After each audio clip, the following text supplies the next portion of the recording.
welcome. It's indisputable. I'm your host, Rashad Ritchie. Good to be with you. We have a lot on the agenda today. Breaking down news of the day, none other than the incomparable Senator Nina Turner. Always fascinating to have her brilliance on the program. Top story of the day. Marjorie Taylor Greene resigns from the U.S. Congress. A resignation starts very soon. I'm going to let you hear from her and then give you an interesting background to this resignation. Here it is. I'm going back to the people that I love, to live my life to the fullest as I always have, and I look forward to a new path ahead. I'll be resigning from office with my last day being January 5th, 2026, and I look forward to seeing many of you again sometime in the future.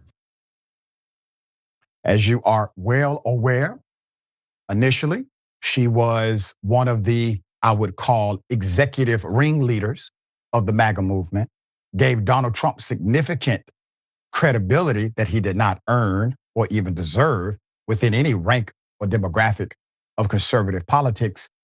They validated him in ways he never would have been able to validate himself in conservative circles. Marjorie Taylor Greene then became an outspoken, well, let's just say adversary. Based on what? Once again, the Jeffrey Epstein files became a big front and center contention. But even prior to that, her stance on the war, as opposed to Trump's stance on the war, and a handful of other Republicans who echoed the same sentiment, but did not take it as far. It was when Donald Trump called Marjorie Taylor Greene a traitor, as a matter of fact, giving her the infamous nickname that he always gives individuals he considers political enemies, calling her Marjorie Taylor Greene. She then held the press conference with individuals whose voices deserve to be heard in reference to the scandal that Trump is seemingly hiding, Jeffrey Epstein files and the sex trafficking operation. Now, there's more. Loyalty. Here it is. Loyalty should be a two-way street, and we should be able to vote our conscience and represent our district's interests because our job title is literally representative. America first should mean America first and only Americans first, with no other foreign country ever being attached to America first in our halls of government. I have too much self-respect and dignity. I love my family way too much, and I do not want my sweet district to have to endure a hurtful and hateful primary against me by the president that we all fought for, only to fight and win my election while Republicans will likely lose the midterms, and in turn, be expected to defend the president against impeachment after he hatefully dumped tens of millions of dollars against me and tried to destroy me. It's all so absurd and completely unserious. I refuse to be a battered wife, hoping it all goes away and gets better. Put her up full mass. Marjorie Taylor Greene. The irony of all people to oppose Donald Trump in such an aggressive way. Marjorie Taylor Greene found some level of backbone. We're going to get into some why in a moment, but still, there are individuals who Donald Trump has attacked and they have decided to kiss the ring. But Marjorie Taylor Greene did not. Once again, we'll get into some of the background. I do find it interesting. She gave a political analysis about what will happen in the future. I actually agree with her analysis. I do believe she would have won her district in the state of Georgia. Here's why. Donald Trump came after the governor of Georgia, Brian Kemp, campaigned against Brian Kemp, the Republican nominee, the Republican governor. Brian Kemp won. Trump also campaigned against Raffensperger, the Secretary of State in charge of elections, Republican elected. Raffensperger won. Donald Trump does not have the kind of influence in the state of Georgia, where Marjorie Taylor Greene represents her district, that he has in other states, like, let's say, Texas. So I believe her political analysis was actually spot on. Let's get into it. Beyond the Epstein files, Greene has become increasingly vocal in criticizing Trump's posture on foreign policy, immigration visas, and his refusal to regulate emerging technologies, including artificial intelligence, before adding in Republican leadership accusing the group of sidelining Congress entirely once Trump returned to the White House. Greene's departure immediately narrows the GOP's nearly razor-thin House majority and triggers a special election in Georgia's 14th congressional district. This will require a quasi-Trump ally. I call him quasi. I will explain that in a moment. Brian Kemp to schedule the election within 10 days of her resignation taking effect. Once again, the reason I call Brian Kemp, the governor of Georgia, a quasi-Trump ally is because he's a reluctant ally of Donald Trump. He does not go out of his way to sing praises to Trump. He will say something halfway decent if in a corner. But because of their feud over the years of Trump telling Kemp what to do and Kemp saying, no, I would do it my way, it has created friction between the two. Now, as noted by CNBC, Greene's resignation from her seat could actually set the stage for her to seek to replace Trump in the White House in the 2028 election and possibly become the next leader of the MAGA movement once he exits political life. But Greene's statement conceded that her resignation could end not only her congressional career, but also her role in MAGA. Greene is shutting those rumors down in a post on X Sunday. Greene said that she never, ever considered a presidential run. Quote, I'm not running for president. I never said I wanted to, and have only laughed about it when anyone would mention it, she wrote.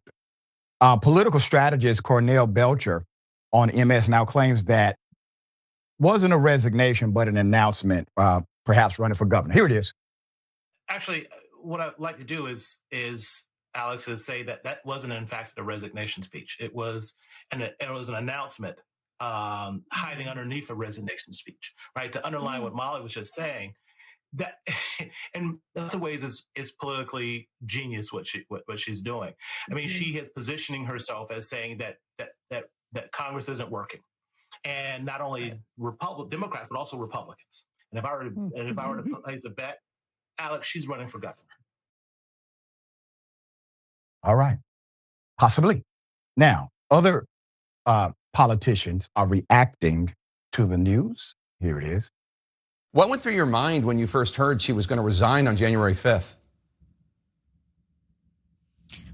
You know what? Honestly, I was like, you've got to be kidding me. You're on the other side of the president for 1 week and you can't take the heat. Imagine what it is to sit in my shoes, to not only be on the opposite side of him, but to have people like her who are constantly fanning the flames of hate. And imagine what those threats look like when you literally are someone like me. I don't know if she really fully understood how bad she was making it for other people. And now that they're doing it to her, you know, I just got to say, well, why is it that everyone else is able to stand and you can't?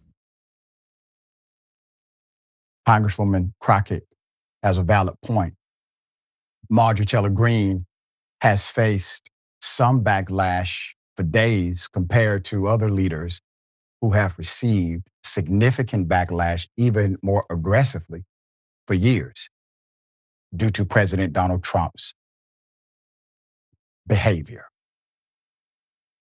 Marjorie Taylor Greene may have come to an awakening point, if that be via a political catalyst or personal catalyst. I cannot judge that. But it is an awakening point. And during an awakening point, a person has to decide, are they a leader or are they not? And whatever that decision may be, let that decision be authentic to them. Because the last thing you need is somebody who proclaims to be a leader and the fire comes and they are not. There's more. The president told ABC, on Friday that Greene, formerly one of the Trump's biggest supporters, did not notify him of her plans prior to the announcement. Quote, "Nah, it doesn't matter," Trump told ABC's Rachel Scott when she posed the question about Greene and giving him the heads up. Quote, "But I think it's great. I think she should be happy," end quote. Trump also said Greene's announcement was, quote, "great news for the country," end quote, before later ripping her in a Truth Social post on Saturday morning. The president, though, softened his language on the former ally in comments to reporters outside the White House later that morning, saying while he disagreed with her philosophy, he thinks she's a nice person. Trump posted on social media, "Marjorie, traitor, because of plummeting poll numbers and not wanting to face a primary challenger with a strong Trump endorsement where she would have no chance of winning, has decided to call it quits." Now, once again, I remind you that everyone Donald Trump counter-endorsed in the Georgia election for a Republican seat, basically, they still won their election, even though he counter-endorsed them. So once again, he doesn't have the kind of sway in Georgia as he proclaims. Now, Representative AOC has something to say. Quote, "She's carefully timing her departure. Just 1 to 2 days after her pension kicks in and after making millions of dollars insider trading stocks for weapons manufacturers and others while in office," Ocasio-Cortez said in an Instagram story. Quote, "She is saying a lot, but her actions have not backed up the rhetoric. For all her talk, she's still voting with them to gut health care and advance self-dealing corruption schemes." I think it's important to note all of these comments for the record because they're not exclusive to the other, meaning one doesn't have to be true for the other one to be untrue. They are all true statements. We cannot forget the reality of the summary when comparing the record of service. The record of service is clear.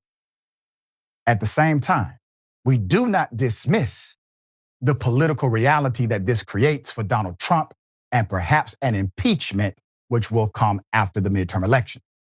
There's more. Representative Eric Swalwell, Democrat, California, quote, "I don't know what to make of it. We need a vote to put the Obamacare subsidies back in place because everyone's premiums are going to be going up in January," Swalwell said on CNN. She's been an advocate, actually. All right. Okay. It's interesting. Once again, you go back to the fundamental policy of leadership itself. When MAGA came in hot and heavy, they didn't really care if you had actual leadership credibility or leadership background or quality or a proven record of standing up for people. Well, this is what happened. All right, Senator, thoughts on this one? You know, Doc, October surprise Yeah. came in November. So let me say, because I was writing down some thoughts as you were talking. I totally agree with you, Dr. Ritchie. I believe that Congresswoman Marjorie Taylor Greene could have won her district. Yeah. The question becomes whether or not she wanted to go through the fight it was going to take. Obviously, in her strong exit announcement, she made it clear that she did not necessarily want to go through the fight. But if she was willing to go through the fight, I'm with you. I think she would have won. Mm-hmm. All of the things, like you laid it out, you summarized what I was going to say, is that all of the things that have been said here can be true and are not contradictory of each other, even though it may seem that way on the surface. So that's my summation. Now, let me break some stuff down.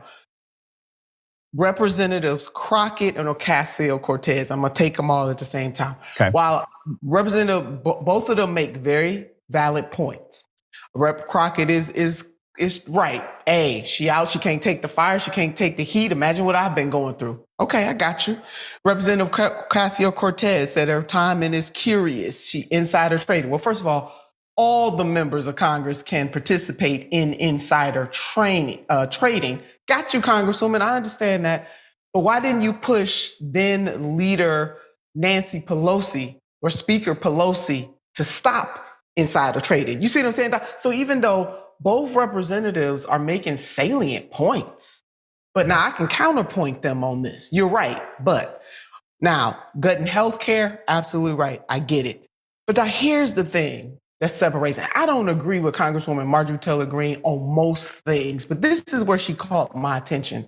Not only the epiphany that she had about war, her saying, my children are suffering. Ain't nothing like experience to be a great teacher. My children are suffering.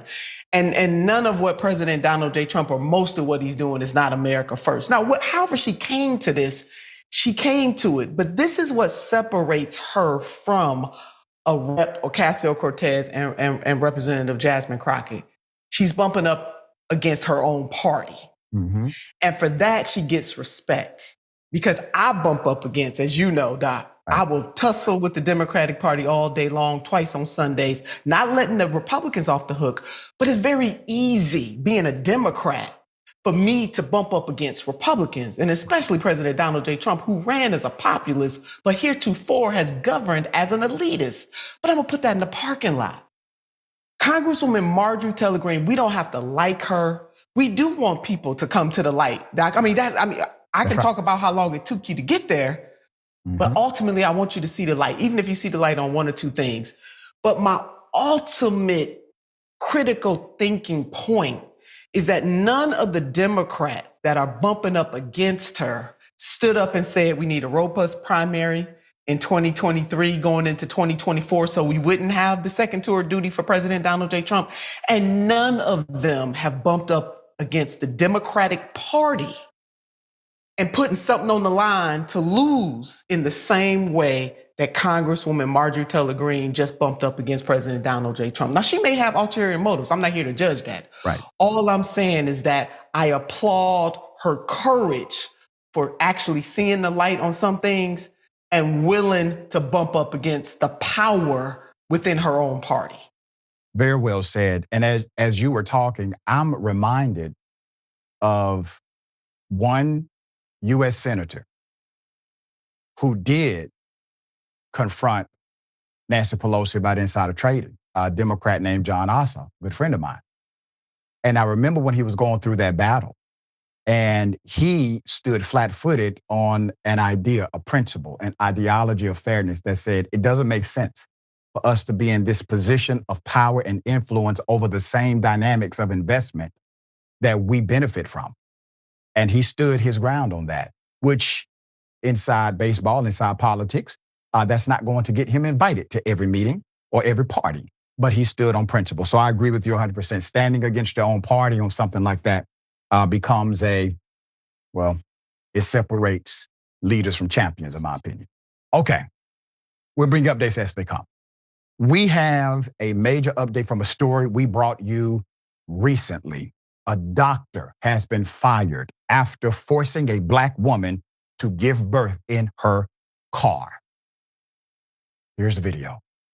My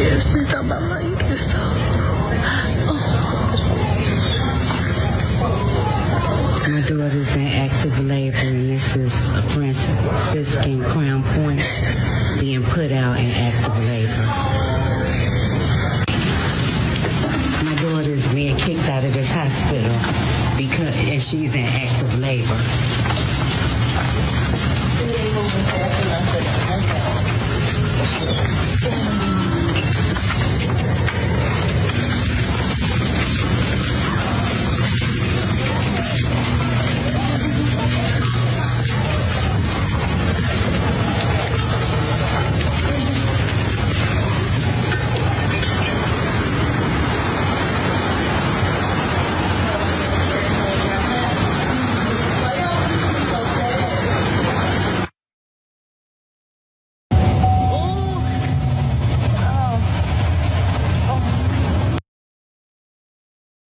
We have a significant update. Atlanta Black Star did a remarkable job covering this. Put it up full mass. Here we go. In an update, a doctor and nurse at an Indiana hospital who allegedly turned away Miss Mercedes Wells in active labor are no longer employees of that hospital. Hospital officials confirmed this on Friday. Mercedes Wells says she walked into the hospital in Crown Point just after midnight on Sunday, clearly feeling the onset of labor. But instead of receiving care, she says she was sent home hours later, dismissed by nurses who told her she, quote, wasn't progressing and should only return if things worsen. Minutes after leaving, things worsened. According to the videos posted by her husband, Mr. Leon Wells, the couple barely made it down the road before Mercedes gave birth in the front seat of their truck. Who do you think delivered the baby? The husband had to deliver the child. No training, no expertise, no professional courses, but delivered the child out of necessity and due to neglect. I would argue criminal neglect of the hospital. There's more. The hospital, now facing mounting scrutiny, issued a brief statement insisting that, quote, the health and safety of our patients is always our top priority, end quote, and confirming that an internal investigation is underway.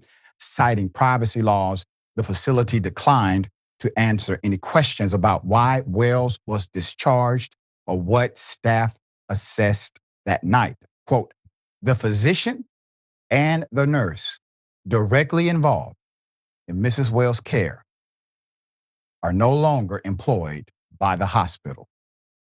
This is according to the president and CEO, Raymond Grady, told people in a statement. Meanwhile, we have another situation, if you remember. We have not been able to independently confirm any disciplinary action against the nurse at Dallas Regional Medical Hospital for her poor treatment of Miss Carrie Jones. According to the CDC, I want to remind you of the rates. According to the CDC, the maternal mortality rate for Black women in 2023 was 50.3 deaths per 100,000 live births, compared to white women at 14.5, Hispanic women 12.4, Asian women 10.7. The maternal mortality rate that year for Black women was 3 times the rate of women belonging to other racial groups, whose rates dropped from previous years, while Black women's rates increased same years. Research shows that several factors contribute to this high mortality rate, including systemic and medical bias, that's called racism, limited access to quality health care, socioeconomic factors, and the increased risk Black women experience for developing certain conditions during pregnancy, like sepsis, which can cause delivery complications, also myopathy. The reason why these things are important is because on face value, you won't know the difference until you go into the data. These are not projections. This has been happening for years. These are analyzed data sets, which simply means it's history. It's the fact. We don't have to conclude anything. The data concludes it for you. And the data concludes there's a significant bias against Black women who go to the hospital, period. And because of that significant bias, they are either A, not treated with the respect they deserve, B, not given the care they deserve, which results in even a worsened condition, or C, they die because of their treatment. Once again, put up the picture of Miss Carrie Jones. We want answers to this one. This woman was literally in a waiting room in labor, 30 minutes or more, being posed questions about her address and all kind of silliness when somebody was there who could have easily answered those questions while she was being taken care of properly, and her and the child could have been taken care of appropriately per hospital policy. But they didn't do that. So we want answers too for this one also. All right, Senator, we reported on these in the same damn week. Same week. What say you? Stunningly cruel, Doc, Yeah. that this is happening in the 21st century. Right. So when people talk about how Black people are still talking about that, yes, we are still talking about it because it's all connected. None of this stuff happens in isolation. The past and the present and the future are forever connected. But it also made me think, Doc, do Black lives really matter? Well, according to the maternal mortality rates, no, they don't matter at all. You know what? This CEO Grady, okay, good on you. We want to see what else is going to happen. Good on you that he just flat out said, they gone, they out of here. Yeah. Good. But I bet you if they didn't have that video, well, I can't bet. I'm surmising, okay, hope I would be wrong, but that if the family didn't have that, if the Wells family didn't have video, I'm not sure that CEO Grady would have came out so swiftly, but I'm glad that he did.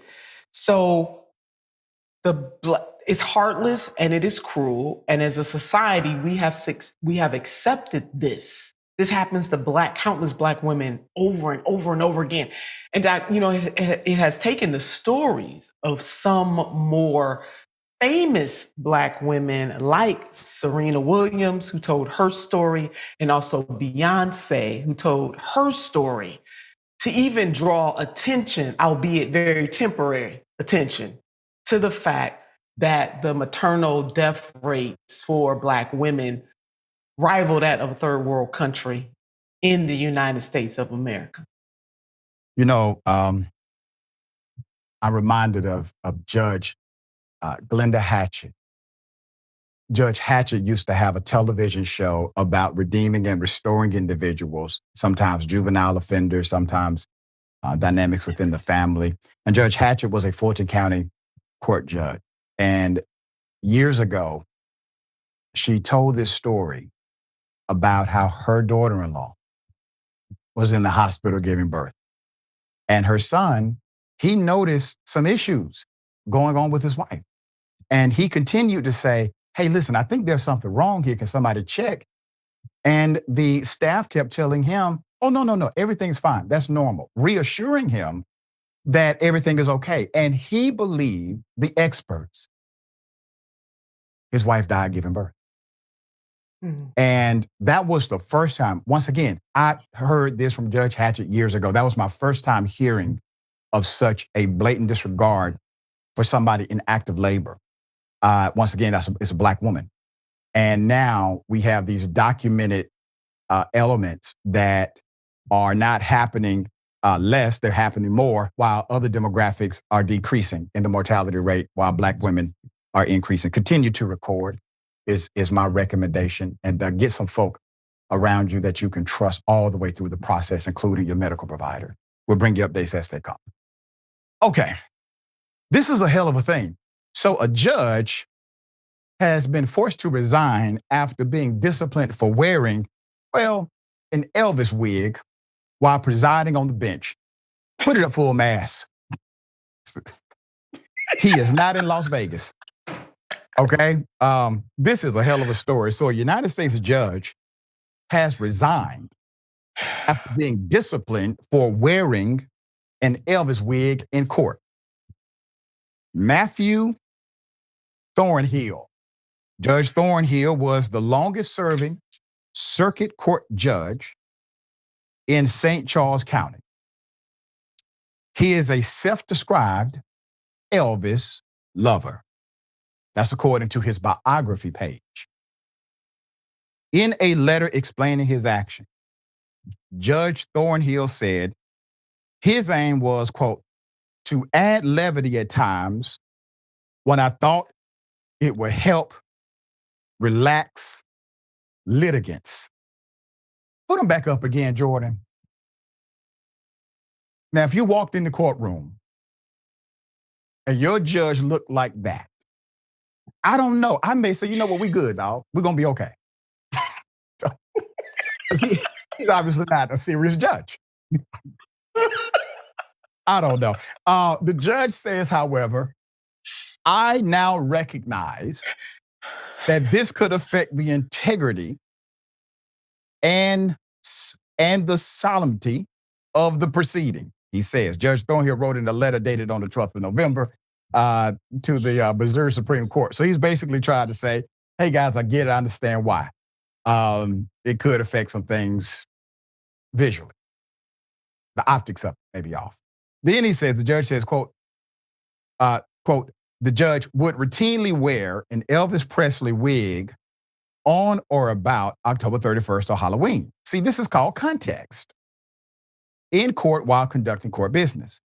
That's according to a report by the Missouri's Commission on Retirement, Removal, and Discipline of Judges, which investigates allegations of judicial misconduct. The report shows images of Judge Thornhill sitting on the bench while donning an Elvis wig with his signature sunglasses. It adds that on occasion, he would give litigants or witnesses the option of being sworn in while playing Elvis music from his phone. I mean, let's continue. He would also refer to the singer occasionally during court proceedings, including mentioning his date of birth or death and lyrics from his music, according to the inquiry report. In an interview with the local media, this was last year, he said he had visited Graceland, where the singer lived and is buried 13 times. He added that Elvis was always on his mind since he was a child, okay? The disciplinary report also cites unrelated conduct, like sharing his political affiliation or preferred candidates in elections from the bench, as well as promoting his own election campaign by asking witnesses, lawyers, and litigants if they had seen his Thornhill for judge signs around the town. Judge, come on, man. I mean, I could have rocked with you on the Elvis wig, brother. But to ask witnesses, have they seen your campaign signs yet? The commission found that the Judge Thornhill, had, quote, failed to maintain order and decorum in the courtroom and recommended he be suspended without pay for 6 months, then serve another 18 months before retiring. In the November 12th letter, Judge Thornhill did not dispute any of the allegations, saying, well, they were substantially accurate. Put them up. You can't say he's a liar. He said, the judge said, wait a minute. The judge said, not that they were true, not that he will accept the ruling of the commission, not that he will appeal it, not that there are some things true or not. He said, the allegations are substantially accurate. Substantially accurate? Substantially accurate. Put them up again. That's an honest judge right there. Maybe a little bit unprofessional. Okay. Judge Thornhill acknowledged he had made some mistakes and agreed to the terms set out by the commission. This allowed him to conclude his service on the bench and retire after 20 years. Somebody just wanted him gone. Obviously, he's been doing this. The context is that he would do it during Halloween week, basically. All right, during the week of Halloween. And the other things outside of the Elvis wig are probably the things that whoever made the commission, whoever made this allegation to the commission, probably led with the other stuff. And the Elvis wig thing became an issue too. All right, Senator Turner, he said, this is my first time ever hearing an elected official say, based on the allegations made by this commission or that commission, that their allegations are substantially accurate. I have never heard that before in any scenario like this. Have you? No, sir, I have not. Listen, Elvis has left the building. I couldn't resist. Okay. Unfortunately. Elvis had left the building. And I'm with you, Doc. I mean, this stuff was harmless except for the political affiliation stuff, which I argue maybe Elvis made him do it. It wasn't really him. It was Elvis doing it. Yeah, somebody really wanted this man out, but he left out with honor and with dignity. He ain't tried to rigmarole and all of that and to say people were lying on him. He said, it is what it is.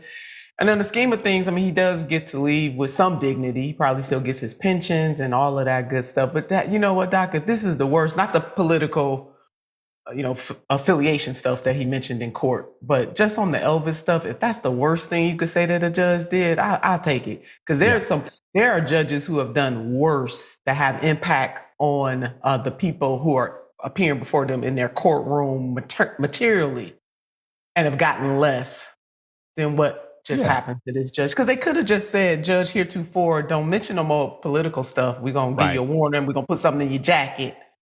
And don't do the Elvis thing. It's not even acceptable on Halloween, which I don't understand why I wouldn't.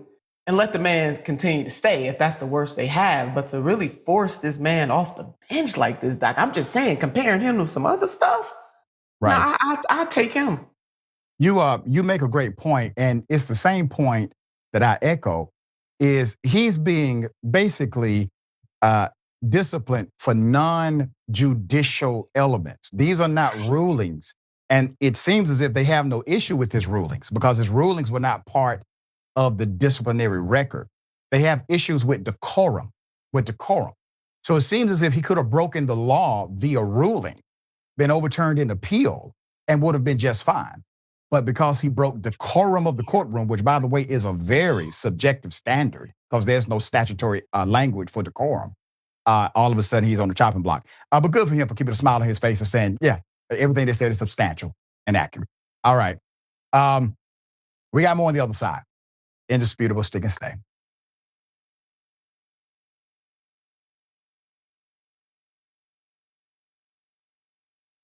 What contributions to the progressive cause are you most proud of? I mean, I don't have super high aspirations for a singular role that I can play in the movement or anything. I try to present myself as what I think that I am, which is a progressive man who is driven by I think, well-interrogated and well-organized system of values that I try to stay consistent on, and I demonstrate that that's the sort of life that a person can lead and be successful and be happy and all of that. And that should not need to be done, but there are so many people on the right that are trying to push men in the opposite direction that I want to be able to do that. Along the way, if I can get people to care about some topics that they wouldn't necessarily care about, or that for some men they might think that's not a topic that they should be focused on, that's definitely something that I relish doing. And along the way, I mean, we've been able to introduce people to a lot of candidates. That's been a big part of what we've done. Not all of them necessarily got in office. Probably most of them did not. And a lot of them, you might not even remember their names. But it was great to be able to provide people the platform where they had the chance of, making a difference. Obviously, AOC and all that. But there's been a lot of great people along the way.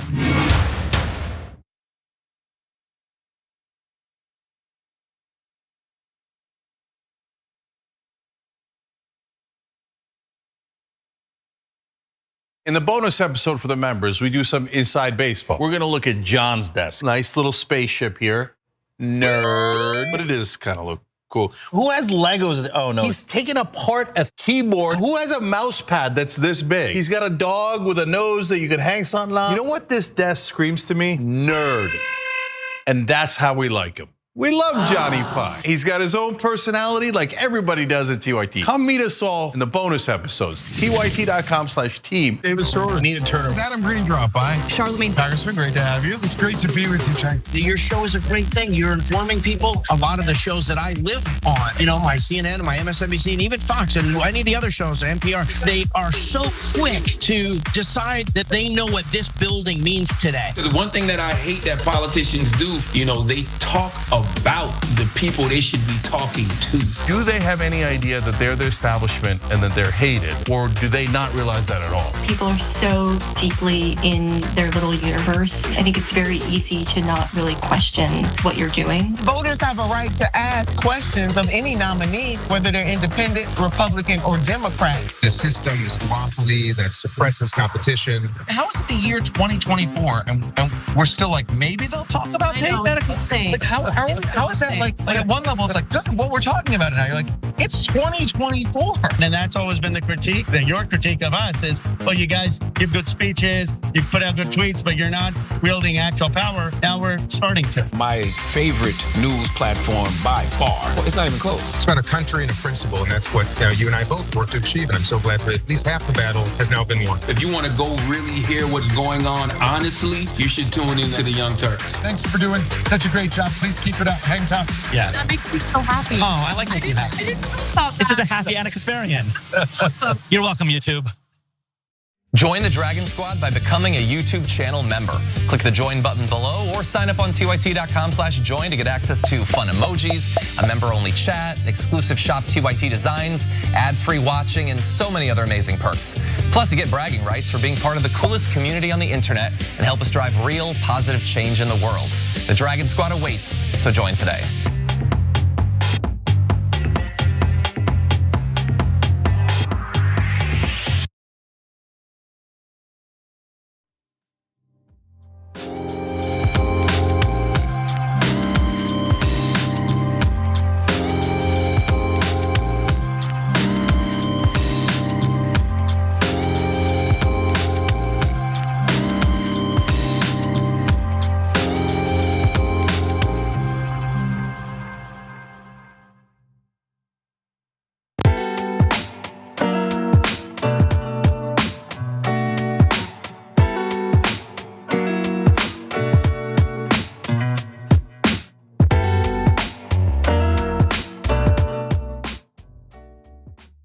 All right, welcome back. Always good to be with you. A lot of comments. We'll read as many as I can. Always grateful to everyone for joining the conversation. Okay, what we got? Yeah, Dex says the damage control has begun with the termination of the doctor and the nurse. Up next, a 3-piece lawsuit and massive payout. I'm happy that mother and child are healthy. That's right. That's right. This is a great point. I think this is Jim Lee says, what is wrong with wearing the wig? They already wear those stupid fake ass robes. That is so correct. The robe is part of a costume, an outfit that goes way back into an ancient dynamic of court. And by the way, if you are internationally barred, meaning if you have bar access to different countries, well, there are some countries that require that you wear a wig in order to litigate in their courtroom. Not an Elvis wig, but a wig.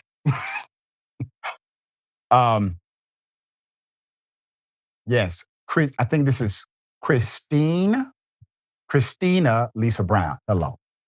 Great point, Nina. And she also says, speak, Nina. Absolutely. And Night Eater, Marjorie Taylor Greene is only one of many to come. And Taylor Shelton, 3267. Loyalty and Marjorie don't belong in the same sentence. All right. The amazing Andrew. I love it. I can tell that Dr. Rich is barely keeping it together. Yeah, that's true. That was an interesting one. And Neon Death 07, can she show Democrats how to find their spine? No, that's right, Doc. Let me get in on here. I don't know, what do they want Marjorie Taylor Greene to be loyal to, though? I mean, she showed this man loyalty. You read that out? Doc, she was his number one sidekick in terms of any and everything he did, and she continued to vote with him no matter what. But when her consciousness convicted her on 2 of these very pivotal, important issue, she has something to say. So I agree. Other Democrats need to do the same and show some spine. And I specifically remember when Representative Ocasio-Cortez sat up there at the DNC convention and said that Vice President Harris was doing all that she could for Palestinians in Gaza. Yeah, that was insane, wasn't it? Come on now. Yeah. And we find inside of the Democratic Party, and I've made this critique before, which never gets me any allies inside of the rank and file, that the same dynamic and dilemma that they accuse MAGA of being, Democrats, rank and file, are of the same cloth. Period. That part, Doc. Period. Oh my God. And they got to trust you and me on this, Doc. They have to. We've been on the inside. Okay. Yeah. I'm telling you, I was a member of the DNC. You have many friends and allies. You've reported from there. It is true that every party is going to have this solid core that's with them no matter what, and that they can't do no wrong. And unless you have the courage and the conviction to stand up against wrong, no matter who is for, who is against, as Minister Malcolm X once said, you're going to get caught up in stuff like this. So I love how we said all of the things that were being said, there was a modicum of truth in all of it. That's right. I remember during my days as the political director and chief strategist for the Georgia Democratic Party, and I tell people this in public speeches all the time, 50% of my time was spent fighting Republicans. The other 50% I was fighting Democrats. And that's the job. If you do it correctly, that's actually the job, because it takes just as much leadership to hold your own party accountable as it takes to be opposite of the adversarial party when you do it right. Speak on it, Doc. All right, we got something for you. Ladies and gentlemen, I wish a Karen would. You want to call the police on them for having a barbecue on a Sunday. I feel free! Back off! I'm going to tell them there's an African-American man threatening my life. Oh! No. They don't get to leave. No. No. Call the cops. Someone call the cops. Excuse me, you just assaulted him. Bitch. Nobody in this city likes you. You just assaulted him. Yo, you broke and you No one likes you. What are you going to do about it, bitch? What are you going to do about it? He'll do nothing because he's a wants nothing. I'm judging. Let's go. This is bitch. I don't give a Hey, Mayor Trump, you peasant. Nice. Got him. This city rejects you. You Nazi. MAGA strikes again. Let's put it up full mass. We have a significant allegation here. So a Karen MAGA couple was kicked out of an LA restaurant. The incident allegedly occurred at a vegan restaurant in West Hollywood. A vegan restaurant in West Hollywood. The post of the clip alleged the following about the incident. Quote, West Hollywood and LA, please do your thing. I want these people held accountable. These wretched people punch my friend in the face and continue to yell the N and F slurs. I'd like to point out, we were at a vegan restaurant in West Hollywood for a birthday dinner. They left before anything could be done. Guys, please let me know who these people are. I'm so sick of people like this never facing any consequences. Update, they have apparently verbally assaulted people at Disney 2 days ago, according to the allegation. I'll put up the picture full mass again. I'm not going to get into the stereotypical dynamics that are at play here. But the young man is wearing a Make America Great Again red cap, the infamous red cap, proudly displaying their support of the policies and usually the behavior of one Donald J. Trump. Okay.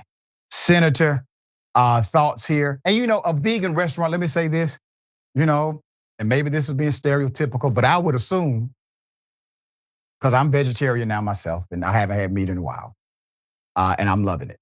Okay, so I find vegan restaurants quite appealing. typically we're on the same vibe when we go into a vegan restaurant. That would have shocked me to run into those guys. What say you? Yeah, Doc, that's exactly what I was going to say. I'm surprised MAGA was in the right. restaurant.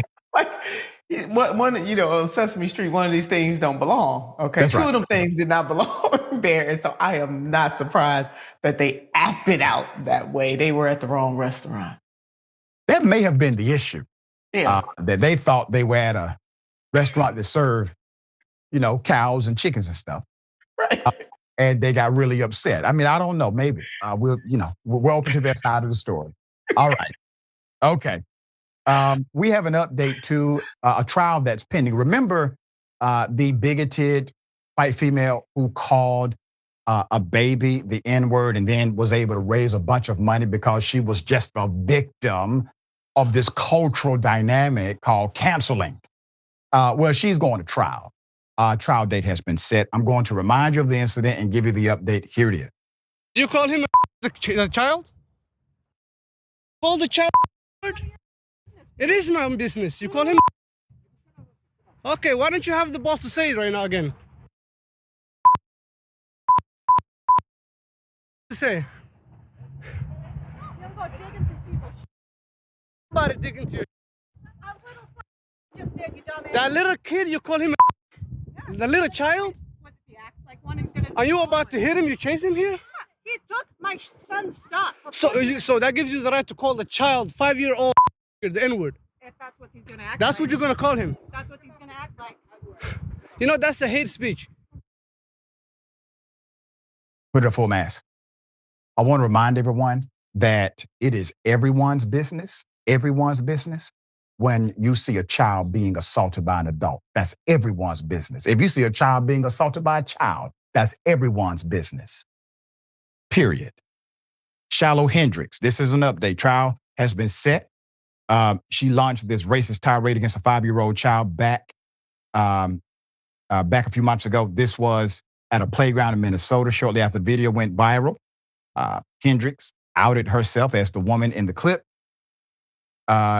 and set up a fundraiser on the crowdfunding website Give, Send, Go to raise money that she said would help protect her family. By May 6th, the donations page had raised over $700,000, including support from devout neo-Nazis and white nationalists, along with others who defended her actions under the First Amendment. In response to Give, Send, Go, decided to mute comments on the fundraiser. Here's a reminder of what Hendrix said about the fundraiser. Here it is. I have gotten every dime of my money. When I first found out that the park video was going viral, it was terrifying. I went on X and I saw Anglo-Saxon Girl had posted my video. I messaged her and I was like, hey, that's me. Just kind of needing somebody like-minded to talk to. I did not realize I was going to have so much support and have all of you people rally around me and have my back in this situation. And it was very overwhelming. I also just want to say how proud I am of everybody and just showing what can happen if we tribe up and if we stick together and if we keep fighting back. Our future, our existence depends on standing up for ourselves and not backing down. And we just have to keep on going. There's no other option. I mean, what else are we going to do? You can't be afraid of words. Don't be afraid of the people who are so fragile to a word. You have been informed and properly, madam. Our future depends on standing up for the children like the child you verbally assaulted. That is how we survive. That is how we progress. That is how we thrive, for standing up for the little ones. Those who support you, many of them profess to be Christian evangelicals. God bless you, etc., etc. If you recall, it was the Christ who said,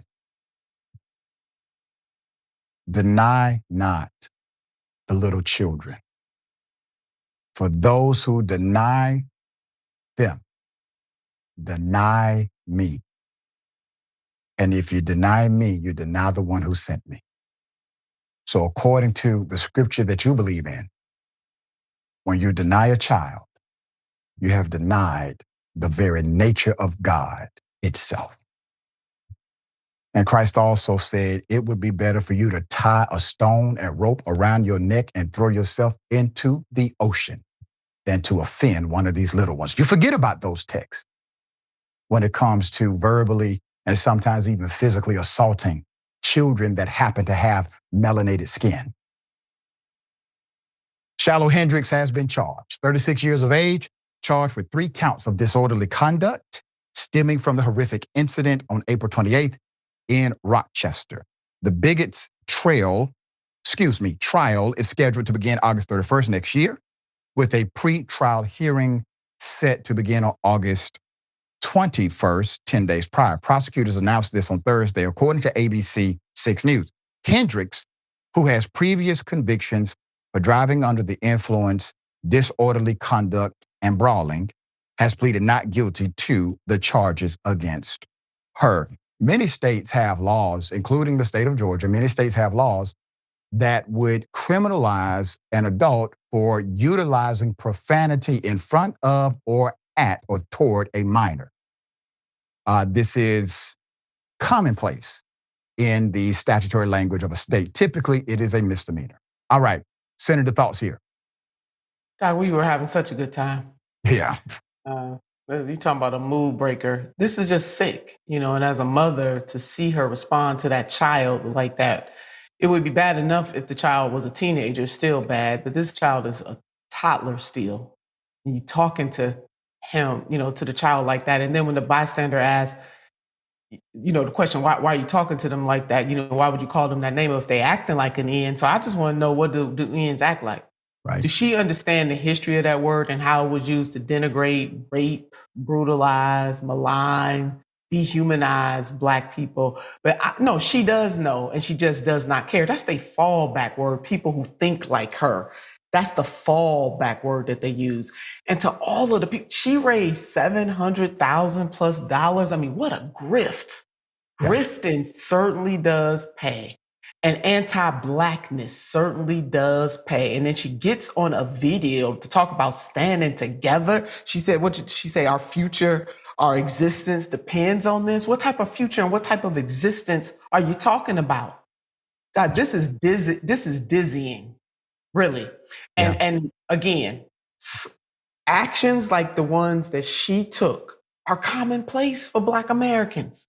It's just that I think indisputable for allowing us to peer in regularly so we do not forget. For everybody that donated to this woman, shame on you.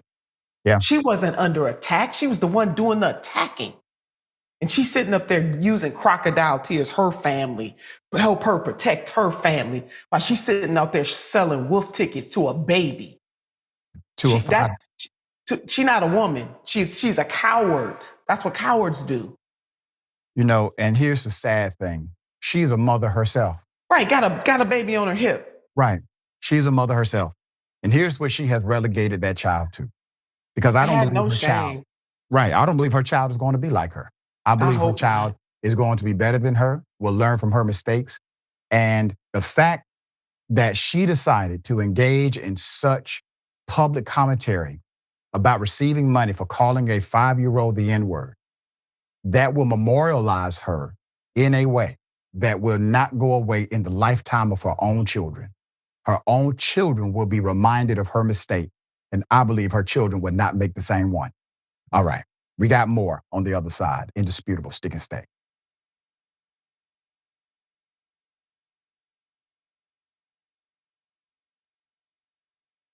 At TYT, our mission is to boldly pursue truth, challenge the establishment, and drive positive change.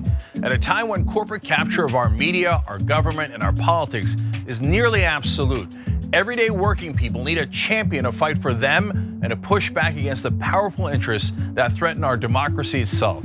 At TYT, we're proudly progressive and call out corruption and duplicity wherever we see it, from Republicans, Democrats, or anyone else.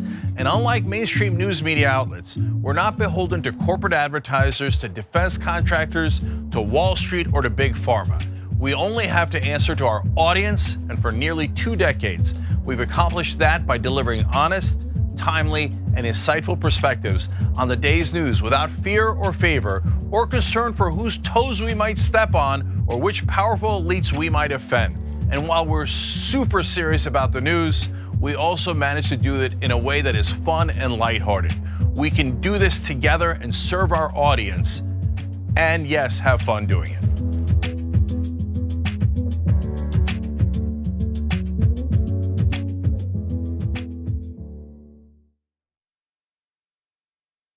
You are the media revolution. You are much needed. TYT, TYT. The place is like 95% TYT on.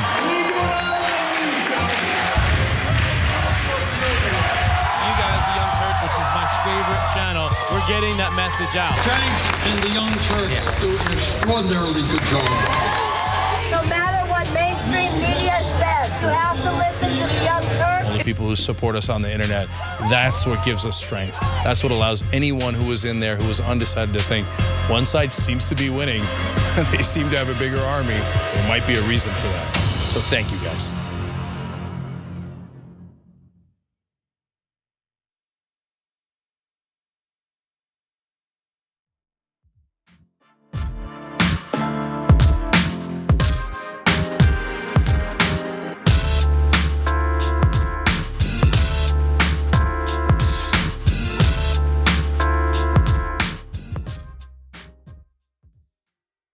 All right. Welcome back. Remember our brand partner, Noble Mobile. Greatest wireless plan that you will find. $50 a month, unlimited data. And if you don't utilize data like that, they give you cash back, not Noble Mobile bucks or discount on the next application of your bill, but actual cash back. Spend it as you choose. We're building a movement of transparency and fairness. If you look at their no bull plan, you get unlimited data, $50 a month. You can check it out at tyt.com/switch. You can get $50 sign up bonus from Noble Mobile for a limited time only, tyt.com/switch. Great stocking stuffer here. Save money, break free from the grind. Switch to Noble Mobile today. You can go to tyt.com/switch or use the QR code. All right. We got a lot of comments. I'll read as many as I can. Cray Souffle, Anglo-Saxon, who uses that term anymore? Just saying. You know who uses that term. Okay. Disruptor pus. Yes. Playground Karen should take note that Hitler had a lot of support also. There you go. Dex, well done with the Elvis Judge story, Doc. LOL. You cracked me up. You cracked up the senator, and we love that beautiful smile. There you go. We love it too. Yes. And did you call olive oil? Dick says, oh, so racist olive oil has a criminal record. What a surprise. Olive oil. Okay. Queen_G_from_GI424. Good afternoon, everyone. Good afternoon back to you. Thank you for joining us. And that's right. Flutterbee_dragon. I hope her child doesn't grow up like her. That's right. You know, children have an interesting way of teaching adults a lesson that they did not allow themselves to learn. Very interesting. All right. We have an update. Cop who killed a Black mother and her unborn child. He was charged with murder, has now been acquitted. We have the details. I'm taking you to the video. Here it is.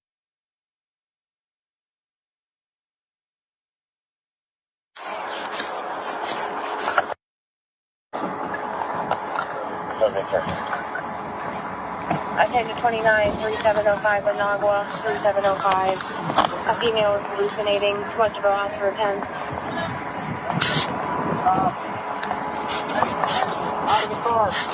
Out of the car. Out of the car. Out of the car. Phoenix 7, back in service, 1828. Get out of the car. Then get out.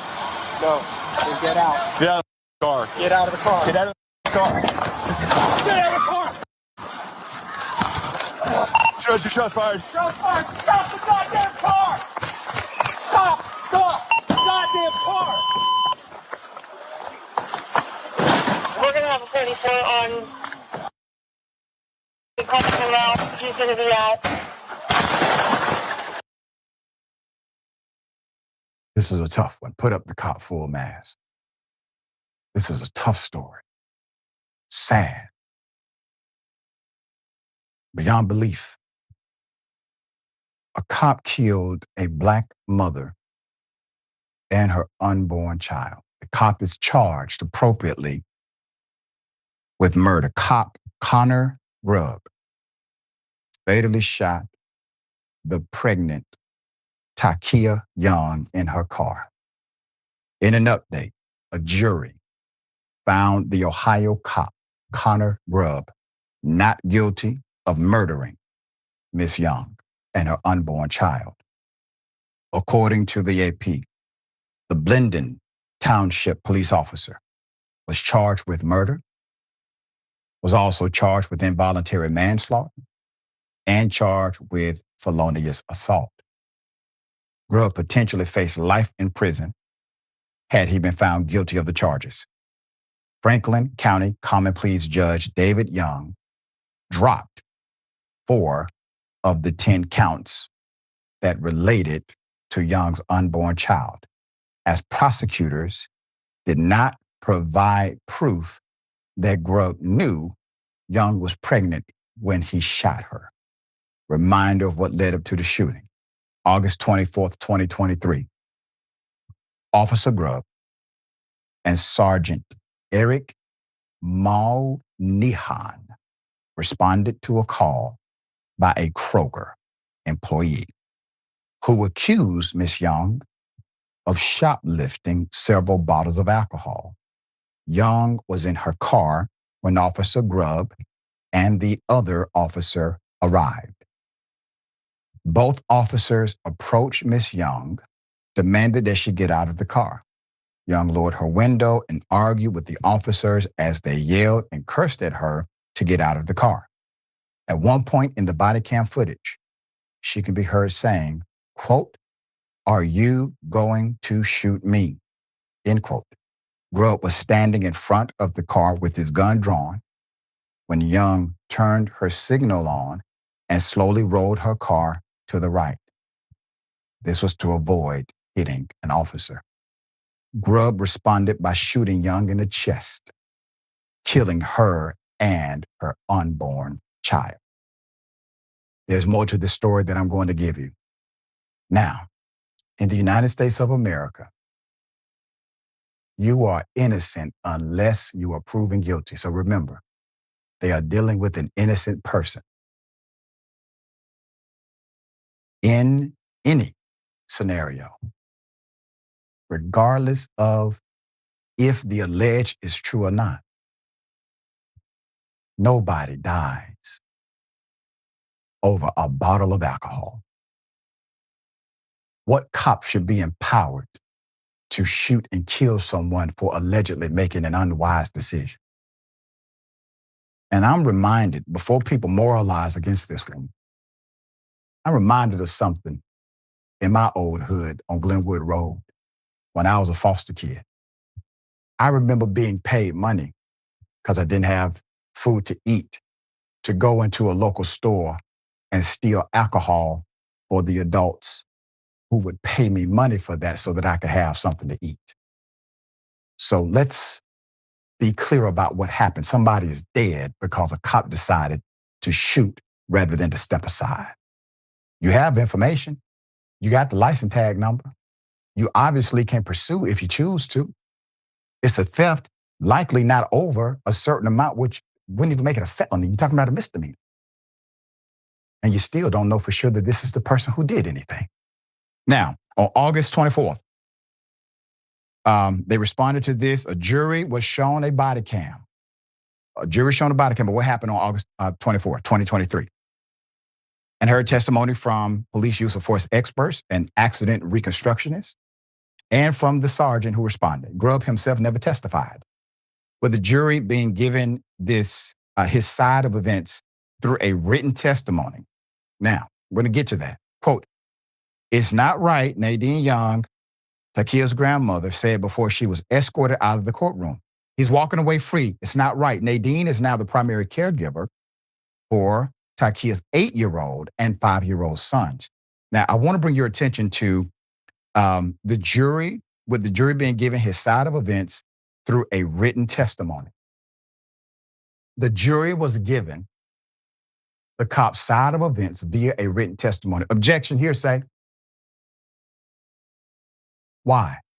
Because there's no opportunity to provide rebuttal, to provide cross-examination of the evidence being examined. What is the evidence being examined? The witness testimony. Why can you not provide cross-examination? Because you allowed a person to give a statement to the facts without testifying to the facts. Where did they do that at? I'm no legal scholar, but I went to law school. We learned 101. You don't do that. There's no cross-examination. There's more. Quote, "It's also heartbreaking because what it does is it normalizes the behavior like that Connor Grubb exhibited that day, and that it is not normal."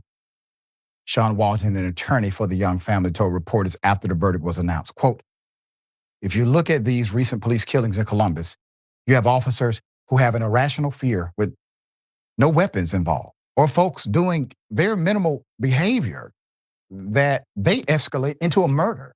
That's exactly what happened here. Defense attorney Mark Collins said that while Grubb and his family are relieved by the verdict, it is wrong to presume he was unaffected by the shooting. Quote, "For the rest of his life, he has to deal with this," Collins told reporters. "Trust me, you didn't get to hear from him because the government put his statement out. But he took a life on duty and realized another's life after the fact. And to walk around with that is a difficult situation," end quote. Takia Young's family sent a statement to ABC News announcing that they intend to file a civil lawsuit against Connor Grubb. Quote, "Our civil case will prove that what the jury could not find beyond a reasonable doubt." The family said in their statement, quote, "We will show that Grubb created the danger by positioning himself in front of a vehicle with his weapon drawn." The family filed a federal lawsuit against Connor Grubb earlier this year. The evidence is also weighed differently in a civil trial. It is a preponderance of the evidence, preponderance of the belief, rather than the reasonable doubt scenario. Preponderance of the evidence becomes the legal standard. All right, Senator, thoughts here? Yeah, it's a lesser standard. I was hoping they were going to go civil. I mean, this is shocking to watch, no matter how many times you see it. Officers are trained to also de-escalate a situation as well. And in this situation, at least from the angles we could see, this was that kind of situation that could have and should have been de-escalated. Your point about you got her license plate number, just hold out. Can you hold out 5 more minutes, 10 more minutes? 50? What is she gonna do? Flee the city or flee the state? And this was a total miscarriage of justice, as far as I'm concerned. It is just it's just gut wrenching to come. Why you got your weapons drawn though? Right. You know, and it reminds me, George Floyd in May of 2020 choked out by a knee of a police officer for allegedly a counterfeit $20 bill. Was it worth it? Was it worth it to do that? And Eric Gardner in New York, remember, he got choked out, totally choked out. The officer climbed up on his back and choked him down to the ground for some loose cigarettes. Yeah. And now, I'm telling you, Doc, this is just stunning. I don't know what this jury saw. And Doc, why the prosecutor failed here? That's what I'm thinking. Okay. Absolutely, the prosecutor failed. The prosecutor failed. The fact that the judge was able to throw out the death of the unborn because the prosecution did not present evidence that the officer was aware that the woman was pregnant is really a non-factor. You don't have to be aware. You can be charged under the negligent form. Criminal negligence should have been attached. We don't see an effort for that to be attached. Also, an appeal should have been made then by the prosecutor that this judge has illegally thrown out credible charges that the grand jury has already decided. And a judge has thrown it out. That should have been appealed immediately, and that trial should have been stopped there until that was determined. So there are some other mistakes I believe happened, but those are some on face value. And what about the officer not testifying? You know, I just play a lawyer on TV. So, I ain't the real one, but so this is a really interesting dynamic. The only time that I've heard of something like that ever happening, and even then it's questionable, is when both the prosecution and the defense agrees to it. I give an example. There are circumstances, because we always hear lie detectors are not allowed in court. Kind of. If both sides agree to the lie detector test, it can be utilized as evidence to the judge for belief pattern, et cetera.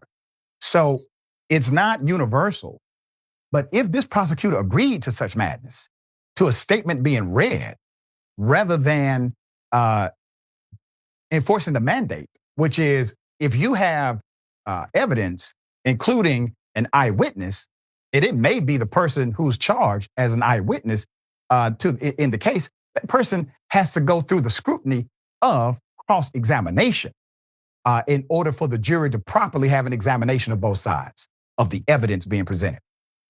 So I don't know how the hell that happened, unless they both agreed to it. Okay, we'll bring you updates as they come. Okay, so another sad story. A judge decided to overturn the ruling of the jury, overturns the conviction of a cop who shot a black man at point blank range. Here's the video. All right, Pete, do me a favor, go and step out. Step out for me, please. No, I don't really want to get out. Okay, I'm not asking you right now. Step out for me. Hold on. Why? No. Can I know why? Because you're not coming back on file, man. Hey, step out of the car. Can I know why? Because you're not coming back on file for me. What does that mean? Step out. You're not coming back. You can't figure out who you are. Listen. Hey, What do you mean you can't figure out who I am? Because it's not coming back on file. You better come out now, dude. Take my phone. Hey. Okay. You gonna cooperate or what? I'm gonna cooperate. Okay. Put your stuff down. Get out. Can you stop holding me? You stop touching me. I don't want you reaching for anything, man. I'm not reaching for anything.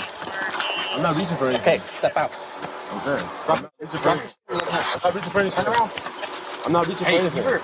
Dude, stop. Turn around. Turn around.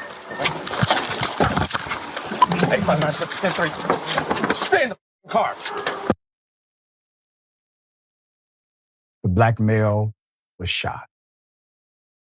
Okay. The cop who did it, charged. Cop goes to trial. Jury convicts. Judge overturns. Let me explain what happened. So unfortunate. Put up the picture full mass. A white cop with a red devil tattoo who killed a black man accused of stealing beer wins a new trial after the judge decided to reject the verdict of the jury. Presley Ease's encounter with the police turned into a deadly encounter.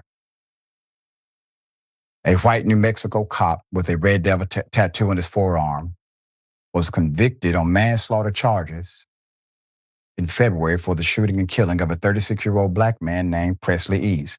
This was in 2022, who had been accused of shoplifting a $2.39 can of Budweiser from a gas station convenience store. A state judge, however, rejected the jury's decision, granting the former cop, Brad Lunsford, a new trial. New Mexico District Judge James B. Foy claimed the evidence presented during the 8-day trial was, quote, weak in proof, essentially nullifying the jury's verdict. But now it's been revealed that Lunsford was not only texting fellow officers during his criminal trial who were in the courtroom to support him that week, including his police chief. He later deleted those messages to keep them, from being obtained as evidence for the upcoming civil trial against him. That's already a violation of civil law. You have a non-spoilage agreement when you engage in litigation. You cannot start getting rid of evidence that could be utilized against you. Now, Judge Roy ordered Lunsford released from jail 5 weeks after his conviction, where he was being held awaiting sentencing. The former cop is now sitting at home with his family awaiting a new criminal trial, as well as the civil trial stemming from the lawsuit filed against him by the deceased family. Neither trial has been scheduled. I'm going to get into the shooting in just a moment, but I want you to understand that a judge decided to override the will of the jury and said that the evidence was weak. The proof was weak. Now, a judge is not a fact finder.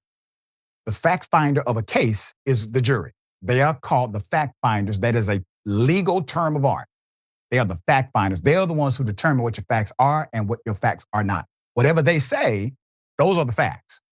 And a judge will accept they have determined these are the facts. This is why they have to weigh the credibility of statements. And if they weigh somebody's statement to be more credible than another, once again, that becomes a fact from the fact finders. And the fact finders are the jury, not the judge. So the judge decided that the fact finders were not adequate. They did not properly allocate the proof burden in this case, and overturns their decision to convict this cop of killing a man at point blank range. There's more. The shooting. Lunsford stuck his head in the store and asked the employee if Ease had walked into the store with the beer. The employee said no. The cop did not ask to see the security footage. The cop then walked back to the car where Ease was sitting in the passenger seat and asked for his name through the driver's side window, but was having difficulty understanding him, telling him, quote, "I can't hear you," at one point.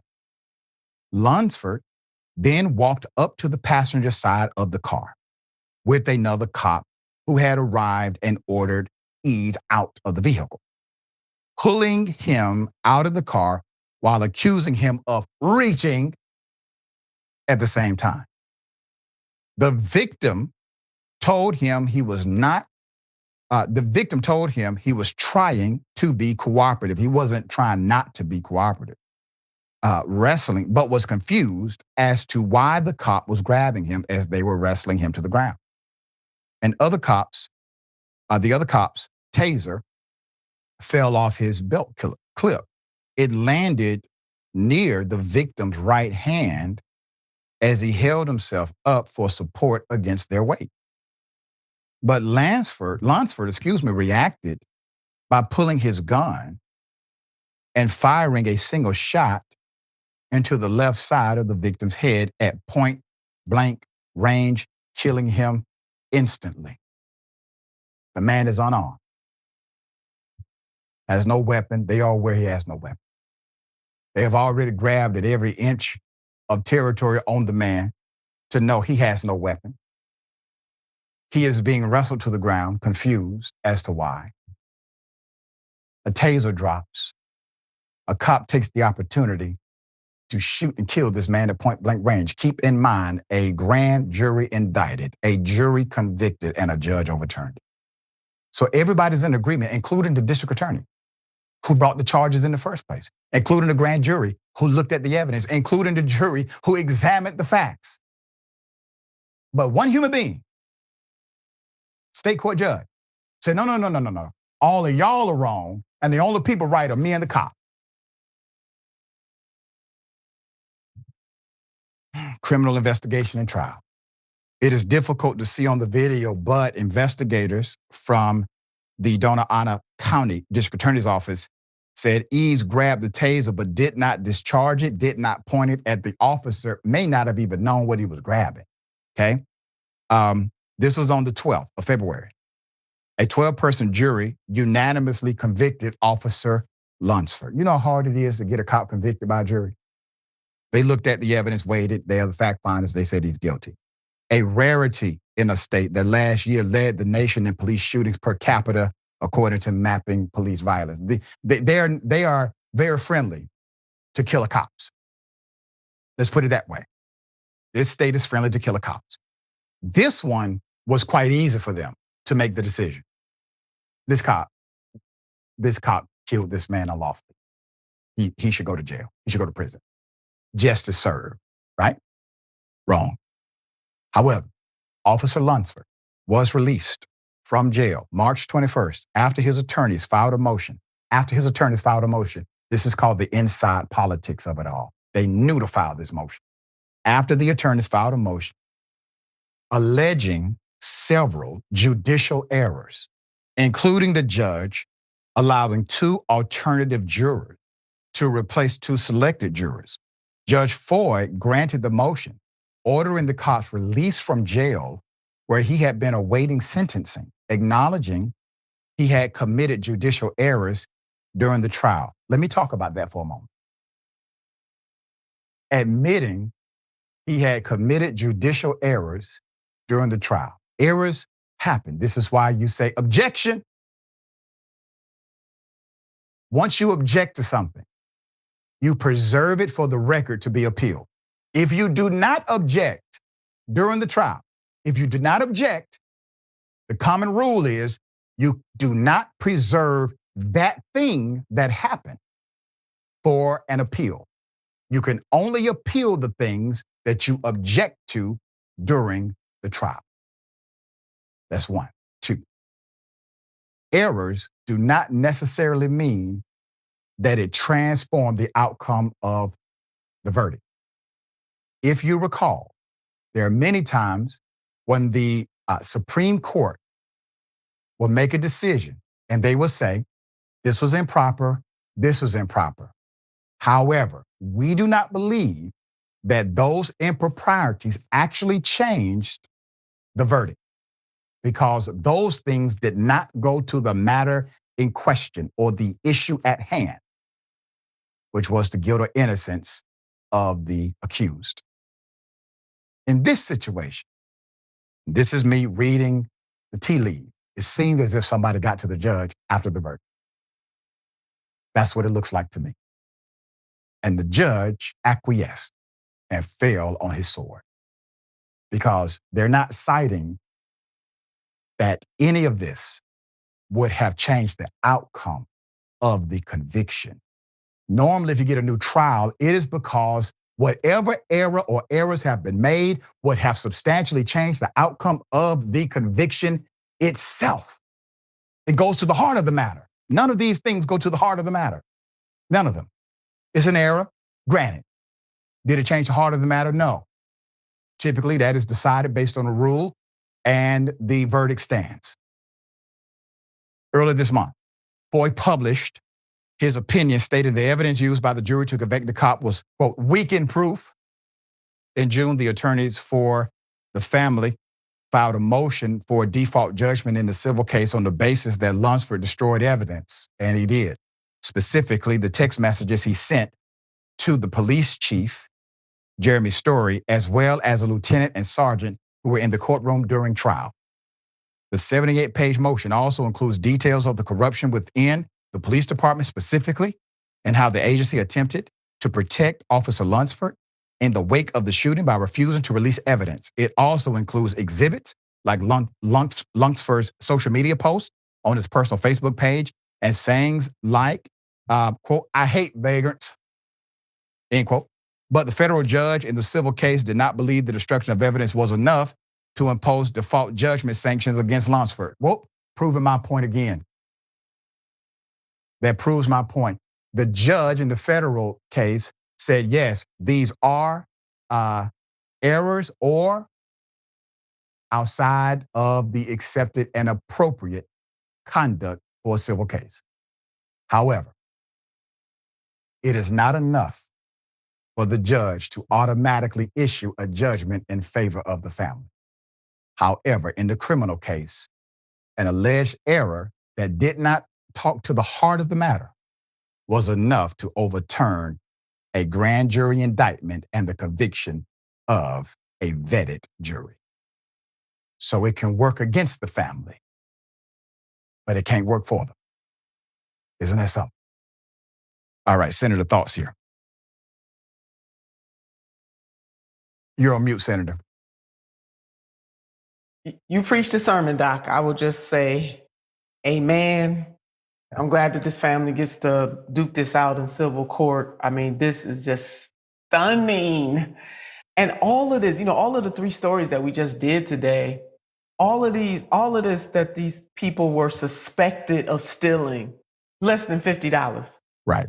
But it was worth their lives. I agree with you, Doc. Something smells here. Right. It really right. does. We will bring you updates as they come. Senator, always fascinated to have your brilliance on the program. Tell people how they can continue following you and checking out your great work. Yep. Reach me on Twitter at Nina Turner, on the gram at Nina Turner, Ohio. And I'm on all the things, Doc. I can't keep up with other threads, all of them. They sewing quilts now for social media. All the things. I'm there. And strike for all for We Are Somebody. It was great being with you today. And I want to say happy Thanksgiving to folks. Yes. Just in case, I don't know if I'm with you before Thanksgiving, but I hope that people can find some happiness and some respite if you can. Amen. Amen to that. All right. Remember, take care of yourself. Take care of each other. Take care of the planet. Remember, the truth is always indisputable.